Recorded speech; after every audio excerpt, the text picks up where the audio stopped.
masa kepemimpinan Soekarno, banyak terjadi peristiwa-peristiwa besar. Salah satunya G30 SPKI. Pasca G30 SPKI, Soekarno dituntut untuk menyelesaikan masalah itu. Tetapi Soekarno tidak bisa menyelesaikannya. Selain itu, Soekarno membuat kebijakan-kebijakan yang menguntungkan PKI. Salah satunya Nasakom. Karena itulah mahasiswa menuntut Soekarno agar segera turun. Itulah yang disebut demo Tritura. Untuk lebih jelasnya, silakan simak cerita berikut ini. Di suatu hari, di sebuah kampus, terdapat dua orang mahasiswa yang tengah berbincang-bincang tentang kebijakan Nasakom pasca G30 SPKI. Hai Min, tahukah tentang kebijakan Soekarno itu? Kebijakan apa, Nasakom? Iya, kebijakan Nasakom. Semua orang di negeri sudah pasti tahu tentang kebijakan ini. Apa yang dilakukan Soekarno itu? Sudah jelas komunis dilarang. Lihat kan bagaimana Pak Yani dibunuh oleh komunis bodoh itu? Ya memang harus segera dimusnahkan para komunis bodoh itu. Tapi kita rakyat kecil bisa apa? Bisa saja kalau kita beramai-ramai untuk menghapus komunis. Sementara itu, di Istana Negara terdapat perdebatan antara Soekarno dan para pejabat lainnya. Bung, sebaiknya Nasakom itu dihapuskan. Saya mengamati masyarakat yang sudah mulai resah pasca gerakan 30 September itu. Tidak perlu. Kita juga belum mengetahui siapa dalangnya. Belum tentu komunis pelakunya. Tapi Bung, masyarakat sudah terlanjur mengetahui kalau Letkol Untung yang memimpin gerakan itu dan Letkol Untung bekerja sama dengan Aidit. Soekarno bangun dari kursinya dan berbicara dengan nada yang sedikit tinggi. Tenanglah, semua juga sedang mencarinya. Biarkan Jenderal Soeharto yang mencarinya sampai dapat. Kalau sudah dapat, mari kita berikan langkah selanjutnya. Tolong buka, Bung, ada yang ingin saya sampaikan. Siapa itu? Masuk, pintu tidak dikunci. Apa ini? Siapa yang membuat semua ini? Saya tidak tahu, Bung, tapi Kita harus menghentikan semua ini, kalau tidak akan dibusitlah. Soekarno kemudian pergi meninggalkan istana, kemudian dia pergi menemui Jenderal Soeharto untuk meminta bantuan agar pelaku penyebaran berita itu ditangkap.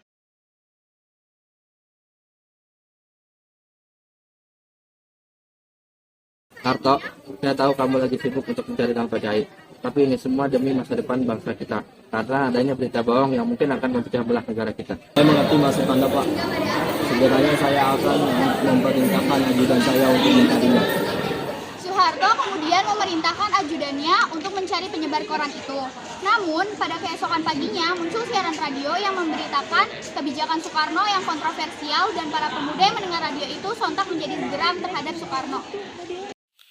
Selamat pagi, salam sejahtera bagi kita semua, rakyat Indonesia. Pada pagi ini, saya akan memberitakan masalah yang sedang hangat di kalangan masyarakat kita. Kita semua mengetahui bahwa adanya gerakan 30 September yang erat kaitannya dengan PKI. Peristiwa itu menewaskan 6 jenderal dan 1 perwira. Namun pasca kejadian itu, Presiden kita Soekarno tak juga kunjung menghapus Nasakomnya dengan alasan belum terbuktinya PKI sebagai dalangnya. Ini menimbulkan pertanyaan bagi sebagian rakyat. Ada yang menyetujuinya, ada juga yang menolaknya. Pasca gerakan 30 September ini, terjadi kenaikan bahan pangan dan kenaikan BBM. Dengar siaran radio itu, baru saja bangsa kita mengalami ujian. Sekarang harga BBM semakin naik. Benar, kita tidak bisa diam saja. Ya, kita sebagai pemuda harus bertindak. Tiba-tiba muncul seorang pemuda bernama Gofur yang menawarkan untuk bergabung dengannya dalam aksi unjuk rasa. Hei para mahasiswa, ayo kita berkumpul untuk membahas aksi demo. Ayo. Kemudian Gofur mengumpulkan beberapa mahasiswa untuk membahas aksi demo. Hei kalian sudah dengar berita tadi soal kenaikan pangan dan BBM? Iya, kami mendengarnya. Kalau begitu kenapa kalian diam saja? Mari ikut saya, kita satukan suara mahasiswa untuk unjuk rasa. Baiklah.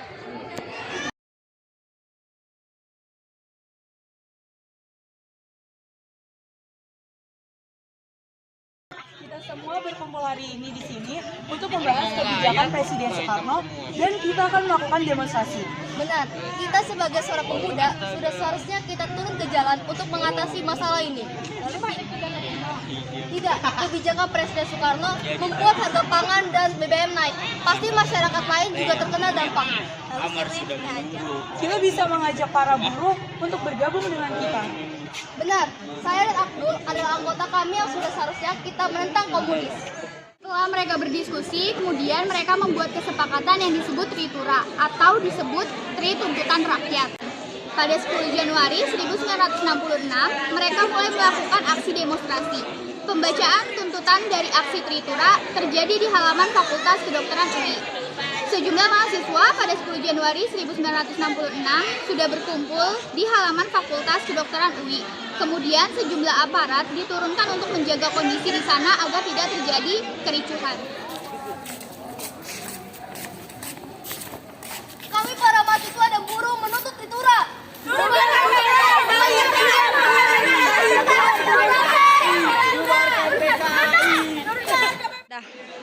Sementara itu, di Istana Negara, Soekarno mulai memikirkan solusi dari permasalahan ini.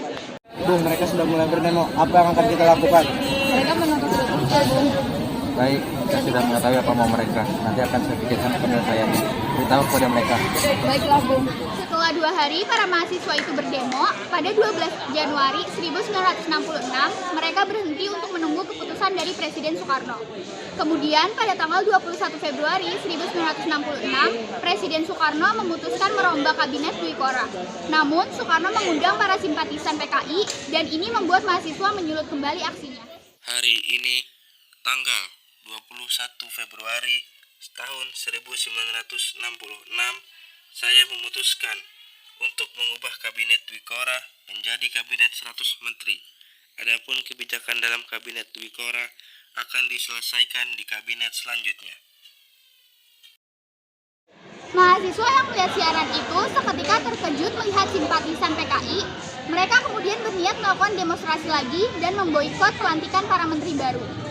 Dengar ini, apa maksud dia mengundang para komunis itu? Apakah Nasakom dihapuskan? Perlukah kita berdemo lagi? Sekali saja kita boikot menteri itu. Para mahasiswa kemudian melakukan boikot dan demonstrasi kembali dan menuntut agar Soekarno turun jabatannya. Turunkan Soekarno! Turunkan Soekarno! Turunkan Soekarno! Turunkan Soekarno! Turunkan Soekarno! Turunkan Soekarno! Turunkan Soekarno! Demo berlangsung ricuh hingga menimbulkan perkelahian dengan aparat. Hei, biarkan kami lewat! Tidak, ini batasan wilayah. Demo bertambah ricuh, para mahasiswa mulai merusak dan membakar barang yang ada di sekitar. Kemudian aparat menggunakan gas air mata agar para mahasiswa mundur.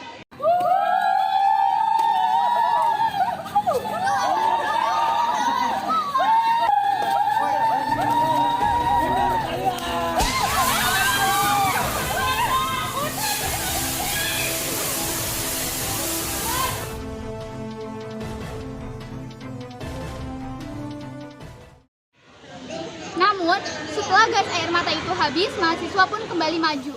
Ayo maju!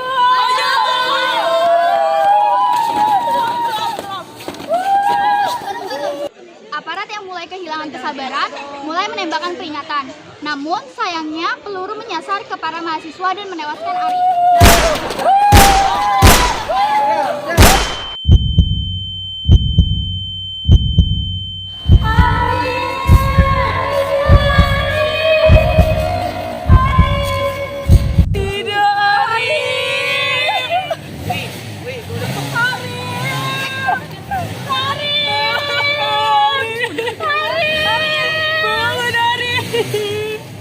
Kemudian setelah itu demonstrasi terus terjadi hingga pada akhirnya Soekarno membuat Super Semar yang dimana kekuasaan sementara dipegang oleh Jenderal Soeharto.